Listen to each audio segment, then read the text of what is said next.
This is a statewide proposition. This will be on your ballot this November. So for a lot of people who are asking, what is Prop 36? Prop 36 is making major changes to Prop 47. It's not repealing Prop 47, but it is making major changes. A yes vote supports making changes to Prop 47, including classifying certain drug offenses as treatment mandated felonies. And as I understand it, treatment mandated felony is basically if it involves drugs, you can opt to go to treatment and then successfully complete that treatment, and then the felony will be dismissed. Or if you don't go to treatment, then it's punishable up to 3 years in prison. Choice is yours. Increasing penalties for certain drug crimes by increasing sentence lengths and level of crime, requiring courts to warn individuals convicted of distributing illegal drugs of their potential future criminal liability if they distribute deadly drugs like fentanyl, heroin, cocaine, and methamphetamine, and increasing sentences for theft based on the value of the property stolen. So that's Prop 36 in a nutshell. Any thoughts before I continue to ramble on? I'll let you ramble on. Continue to ramble on. Got it. Okay, those in support, lots of mostly Republicans, but the Republican Party of California supports it. This is interesting, and we're going to show a video in a second regarding this. A lot of Democrats are now all of a sudden coming out and supporting Prop 36. State Senator Melissa Hurtado, Dave Min, Josh Newman, Susan Rubio, Tom Umberg, Jasmine Baines. Vince Fongs is a Republican. He supports it, who is now in Congress, right? He won his special, so now he's in Congress. Stephanie Nguyen and a whole bunch of other people. San Francisco Mayor London Breed supports it. So that's how far down San Francisco has fallen. San Diego Mayor Todd Gloria supports it, which I just learned today. San Jose Mayor Matt Mahan. Who was it that like a media outlet put out that this is supported by white supremacists? Did you see that? I did not see that, but it was on Twitter X today, and or last night maybe, and it was like this is supported by white supremacists, and then somebody else like reposted a bunch of photos of all these like diverse Democrats who are supporting it. I'm sorry, I have a fly. This is fun. We have an extra guest on the podcast tonight. We do. So other union. Oh, so this was interesting. Corporations, Target, Walgreens, and Walmart are all big supporters. Unions include District Attorneys Association, Police Chiefs Association, retailers, state sheriffs, California Business Roundtable, California Grocers Association.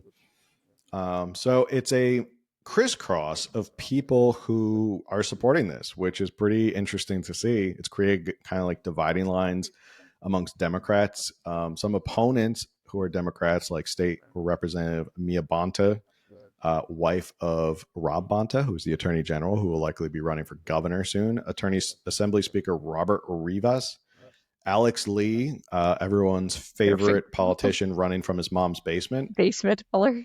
Everyone's favorite politician still living in his mom's basement. Political parties, obviously California Democratic Party and the ACLU and all these other people. There was something I want to see. Okay, so top donors supported the committee, the yes on Prop 36, include Walmart, who donated $2.5 million, Target, who donated $1.5 million, Home Depot donated $1 million, California Business Roundtable donated $370,000, and 7-Eleven kicked in $300,000. So obviously, I mean, it's not surprising that those stores do support this because they are probably the biggest victims of what's been going on under Prop 47. I mean, if you live here in San Diego, just go to the Mission Valley Target and you can't buy deodorant without like ringing a little bell or like pressing a button and having someone come and like unlock the deodorant, which is absolutely bonkers. I feel bad for those ridiculous. I feel bad for those Target employees who have to run around all day opening up like every single thing so that people can get their deodorant or their shampoo. So that's Prop 36. It's going to be on your ballot. Now, as I said, this is kind of an interesting. Prop 36 has had a rocky road to get where it is. Sheriff Bianco was on. He was talking a lot about Prop 36. Democrats, for a while, have been doing everything they can to stop Prop 36 from being on the ballot, or at least watering it down or stopping people from voting for it. The latest poll I saw was like 56% of people were in favor of Prop 36. So, conservatively, I think it's probably going to pass. There's probably a good amount of undecided people. But as we get closer, they'll start ramping up all the advertising. And they for some reason, well, I mean, I have a theory, and I'll save it for the end. Why Democrats like Gavin Newsom have been opposing Prop 36 this entire time has been really interesting. They drafted those 11 bills, which we talked about with Sheriff Bianco, which included what are called poison pill provisions, meaning if Prop 36 passed, all those bills would have not gone into effect. Why, you might ask, why would people put such a provision in law? And I will explain to you, it's politics. It's straight up politics. It's so they could run campaign ads up into the election saying, if you vote for Prop 36, it will undo these 11 bills on criminal justice. And they'll be like dark and ominous and black and white. And they'll be like, is that what you want for California, to make California less safe? Vote no on Prop 36. I mean, it's almost a perfect impression of how they would have done it. They might steal it, actually. They might just steal this clip. I was wondering if you were working with them, honestly. Yeah, maybe I am Very working behind this. convincing. Maybe I've already seen the demos of it. But yeah, that would be the politics of it. Why they would want you to vote no on Prop 36 is to basically scare you into voting no, because they'd be like, well, we already have all these bills. But if you vote yes, which is political blackmail, why don't you just do what's best for Californians, right? Right. Like, if you care so much about this issue and you want to write all these bills that address these issues, why do you care if Prop 36 passes? It's what's best for Californians. Don't you want to help? Why are you blackmailing Californians over crime? So that's interesting to see. But now that Prop 36 is on the ballot and it's going to go forward, it's been interesting seeing the split of Democrats who were all against it. We're all trying to kill it. Now there's like a huge rift between Democrats. Like, there's the Newsom camp, and then there's the other camp who are in support of it. And we do have a video from KMPH. I don't know which local news, Fox News that is. But it basically talks about how California Democrats are fighting over this issue. So before we get started, do you have any thoughts? I feel like I've been rambling a lot. Yeah, that's fine. Okay. I have no thoughts. I don't think. You're just sitting here Just fighting off that fly that's nodding my flying around. head. 3 more ranking Democrats in California have announced their support today for Proposition 36. The state GOP-backed ballot measure increases sentences for certain drug and theft crimes. Fox 36 reporter Rich Rodriguez explains why the mayors of San Jose and Elk Grove and the DA of Sacramento County now want it passed. A coalition of Democratic elected officials throw their support behind Proposition 36. If passed, it stiffens penalties for drug and theft crimes and classifies certain drug offenses as treatment-mandated felonies. By requiring those who need treatment to get treatment, we will save lives. We will help bring our homeless neighbors indoors. Proposition 36 would make changes to Prop 47, approved by voters 10 years ago. It would increase sentences for theft on the value of property stolen. A person with 2 prior theft convictions would face a felony charge the 3rd time. We can't afford to see another person die on the streets. We cannot afford to see another small business close down permanently because of retail theft. We cannot afford to bury another child because of fentanyl poisoning. Supporters of Prop 36 have raised close to $9 million. The The top donors are Walmart, Target, and Home Depot. We don't just seek to punish, far from it, but we must seek to prevent these thefts in a meaningful way. And that starts by creating clear, fair, and certain consequences. Prop 36 is supported by the California Republican Party, the California DAs, and state sheriffs associations. Rich Rodriguez, Fox 26 News. Okay. So there's sort of a little bit more background, more Democrats in favor of it. What are your thoughts so far? I'm glad to see that there finally there's people who are, you know, in leadership positions in office who are stepping up and, like you just said a moment ago, how about what does California need? Let's, you know, instead of basing this on party lines, how about what's best for California? And I feel like that's what these people are finally doing and seeing, is that they're like, wait a second, this actually does make sense. We've had problems for several years now, and we need to start reforming. And so I appreciate that they're willing to, you know, say that, like, they're not going to be like, this is an anti-Republican thing, and they're not going to be like, no, the Republicans just want this and this. They're like, we can't afford to do this anymore. It's time for change. So I do appreciate seeing that. Yeah, I think it's I want to tentatively or cautiously applaud Democrats who are coming out in support of Prop 36. I also think politically they might see the writing on the wall, and they might see that crime is a huge issue here in California, and that's something that they've been notoriously soft on. And I think they know that. I mean, they're not stupid. They have advisors, they have pollsters and stuff like that. And they're probably seeing, like, yeah, Californians are worried about crime. Like, it's probably one of the top 3: crime, homelessness, and affordability. And I think they probably say, like, okay, the cool wave of being soft on crime is over. And now people want us to go swing back the different direction and get tough on crime. So I think that's one reason why they're probably doing this now. I think especially after Prop 36 made it on the ballot, they were like, okay, let's get behind this. Let's support it now so we can say, like, yeah, we supported this. We supported tougher penalties. We want to clean up streets.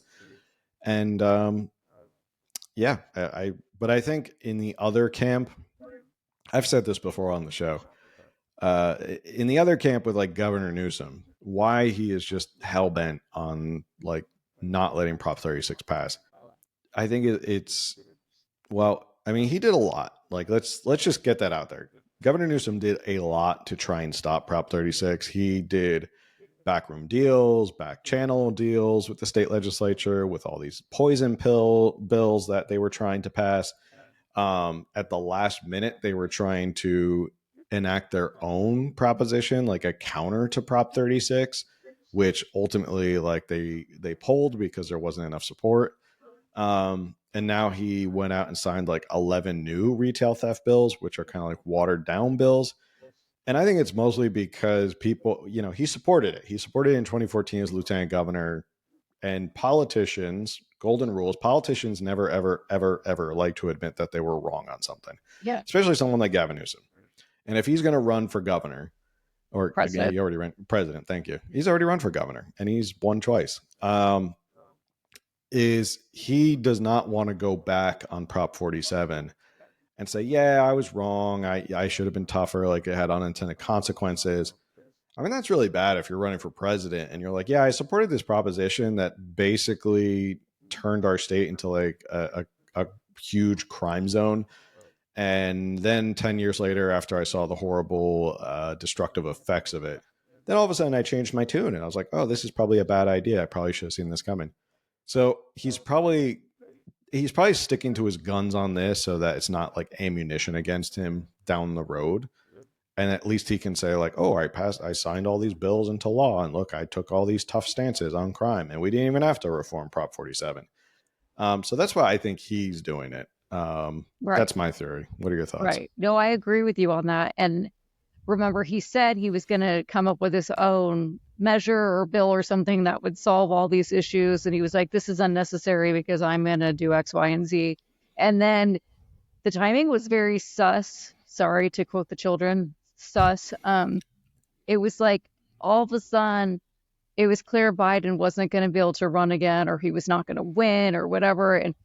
And Gavin kind of ran off and dropped his whole like, oh, I'm not going to worry about that, and like was running off to be with Camp Biden. And now, obviously, he's not going to be on the presidential. He's not. His name's not going to be on our ballot this time around. And so then it was just weird, the timing again. Like, it was like, I'm going to do this, then dropped it and ran off to Biden, and now I don't even know what he's doing. New bills, I guess. As far as I know, I think I saw he was not invited to speak at the DNC, but the lieutenant governor was. He was not. Elena, whatever her name is. I know he was there last night. Yeah, he was speaking from the floor. That's fine. So. I don't like. Of course, he would be there, but he's also kind of not really been in California much for the last couple of years. He's been running off to do everything else. But I understand why he would be at the DNC. That would make sense. But I don't know what he's actually doing for California right now. Not doing.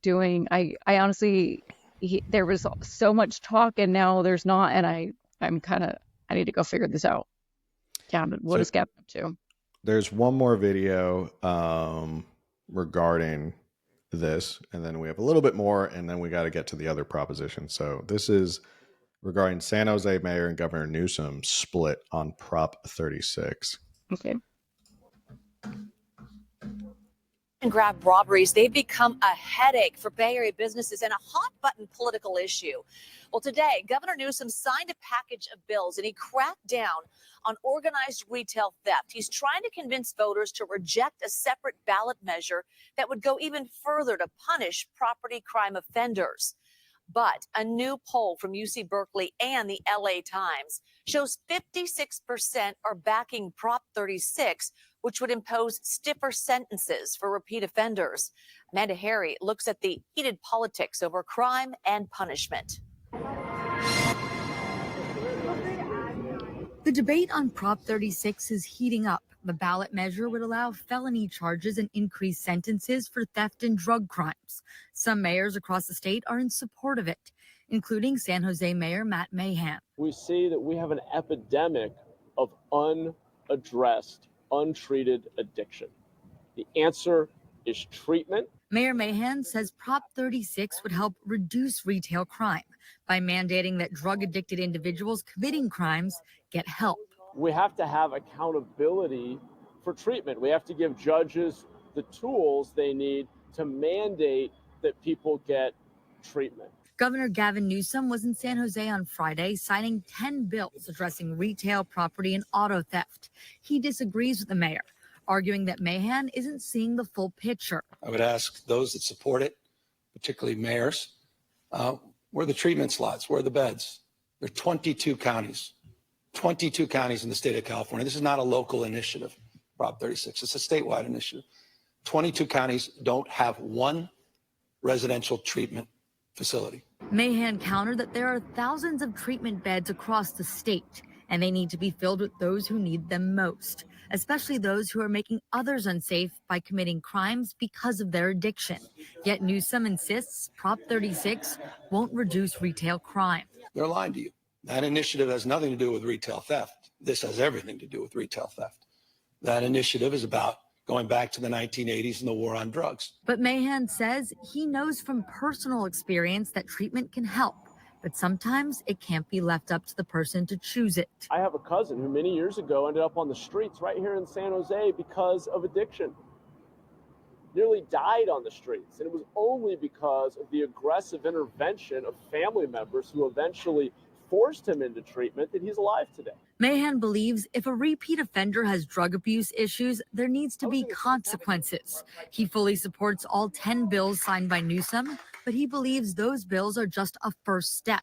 He is inviting the governor back so he can show him firsthand what things are like in San Jose and how he believes Prop 36 would make a difference. Welcome the governor to come back. I would love to take a walk with him through our downtown, along our creek, and have those same conversations, and see what he thinks. Prop 36 aims to overhaul another ballot measure, Prop 47, passed in 2014. That reduced punishments for theft crimes and nonviolent drug offenses. State GOP lawmakers. All right. So Gavin Newsom standing arm in arm with Scott Wiener right there with other members, Rob Bonta as well. So as we could see, there is this issue with Gavin Newsom. He doesn't want to admit that he was wrong on Prop 47 back in 2014. And yeah, that's usually what happens with politicians, is that at the end of the day, they never want to admit that they're wrong. I thought it was interesting where he said that there are 22 counties without one residential treatment bed. And to me, that makes me, oh, hey, welcome back. I was like, did I exit out of your window as well? Anyway, as I was saying, Gavin Newsom, arm in arm with Scott Wiener, one of our favorite legislators. I thought it was interesting where he said there's 22 counties in California that don't have a residential treatment bed. And I'm sitting here thinking, right, you're the governor up until now. So that sounds like a you problem. That sounds like you haven't done what you're supposed to under this current amount of, like, under the current laws. So what's your solution? But he's digging his heels in. He wants to dig his heels in on Prop 36 and oppose it as much as possible. Another thing that a theory that I think also, again, I think maybe this has something to do with it. I think he doesn't like the idea that there will probably be millions of Californians who vote in support of this, showing like a honest rebuke of his policies. Like, I think that doesn't bode well for him as well. So, sorry, you were going to say something. Well, going back to earlier this year, Prop 1. It was Prop 1. That was the homeless bond, $6 billion, something like that. Remember, you and I talked about the language in that prop, and I get that that's homeless and that's a different issue, but there was a lot of taking funds from local government and sending it to Sacramento, and that people that were opposed to it, and like counties and whatnot that were opposed to this idea, were saying we will have to close treatment centers, and the treatment centers are not just for homeless people. And so when he's like, there's not enough treatment centers in 22 counties, but it's like your whole Prop 1 that you pushed actually takes away money from local treatment centers. So it's like he just does one thing and doesn't think about how all the 10 things that he does actually affect each other and affect the state. That always baffles me. Right. And I think he's doing this from a political standpoint. Doesn't want to admit that he was wrong in 2014. And that's basically it. He doesn't want this black mark on his record. And he can't stand the thought that Californians are going to disagree with him on it. So tying it back to one of our current presidential candidates, if you don't remember, Kamala Harris was the Attorney General during this time, 2014. So she did not take a position on Prop 47, but she was part of crafting the title, which people said was kind of deceptive. That's what attorney generals do with ballot measures, so they were kind of aware about that. Law enforcement authorities also blamed Harris for not acknowledging that it would massively reduce DNA collection to solve crimes like rape and murder. After the law was enacted, the amount of DNA samples collected per month dropped from 15,000 to 5,000. Quote, if she was aware of the DNA issue, Harris could have exchanged some of the verbiage for the following 9 words: will curb law enforcement's authority to collect DNA samples. If she wasn't aware of the DNA issue, she was not doing her job. So, which we've discussed before. There's always, she kind of always has this, well, I didn't do that. I didn't know that. That wasn't me. And it's like, but that was your department. That was your job. How did you not know? Right. And if you continue to have these people under you, then you obviously are not good at hiring the right people. Right. You're not good at placing the right people under you. So yeah, you're running for the biggest executive job in the world. And if you don't know what's going on, then Yeah, that's an issue of like She's eating that Doritos. she's too worried about Doritos. Hey, thanks for checking out the California Underground podcast. If you enjoyed that clip, make sure you subscribe, like, share, review, comment, all that stuff that helps with the algorithm, helps people find us more. And if you want to learn more, you can always listen to our full podcast at Apple, Spotify, Google, all those different places that you basically find podcasts. Or if you just want to keep watching clips, you can check out clips here, or you can subscribe to our channel right here, somewhere in here.